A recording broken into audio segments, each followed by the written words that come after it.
Hi hello అండి అందరికీ నమస్కారం అండి ఫ్రెండ్స్ ఇప్పుడే అందిన వార్త ఇక సినీ నటుడు జూనియర్ ఎన్టీఆర్కు తీవ్ర గాయాలు అంటూ ఇప్పుడిప్పుడే మనకు ఒక బ్రేకింగ్ న్యూస్ అప్డేట్ అయితే రావడం జరిగిందండి.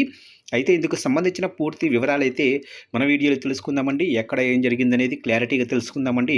వీడియో మాత్రం పూర్తి వరకు చూడండి ఫ్రెండ్స్, అప్పుడే మనకి పూర్తి సమాచారం అయితే తెలుస్తుంది.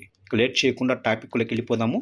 ఇక ప్రముఖ నటుడు జూనియర్ ఎన్టీఆర్కు గాయమైంది. ఈరోజు సాయంత్రం జూనియర్ ఎన్టీఆర్కి భుజానికి గాయమైనట్లు ఎన్టీఆర్ కార్యాలయం ఓ ప్రకటనలో వెల్లడించింది. ఇక ఈ విషయాన్ని అధికారికంగా తెలియజేసిన ఎన్టీఆర్ కార్యాలయం డాక్టర్ జె మధుసూదన్ రావు మరియు డాక్టర్ ఆర్ఏ పూర్ణచంద్ర తేజస్వి నేతృత్వంలోనే వైద్యుల బృందం పర్యవేక్షణలో చికిత్స జరుగుతున్నట్లు తెలిపింది. ఎన్టీఆర్ పూర్తిగా కోలుకోవటానికి 6 నుంచి 8 వారాల పాటు పూర్తి విశ్రాంతి తీసుకోవాలని డాక్టర్లు సూచించినట్లు స్పష్టం చేసింది. అభిమానులు శ్రేయోభిలాషులు ఎలాంటి ఆందోళన చెందాల్సిన అవసరం లేదని తెలియజేసింది. ఎన్టీఆర్ ఆరోగ్యం కోలుకునే ప్రక్రియకు సంబంధించిన అధికారిక సమాచారాన్ని తగిన సమయంలో ఎప్పటికప్పుడు అందిస్తామని ఎన్టీఆర్ టీం పేర్కొంది.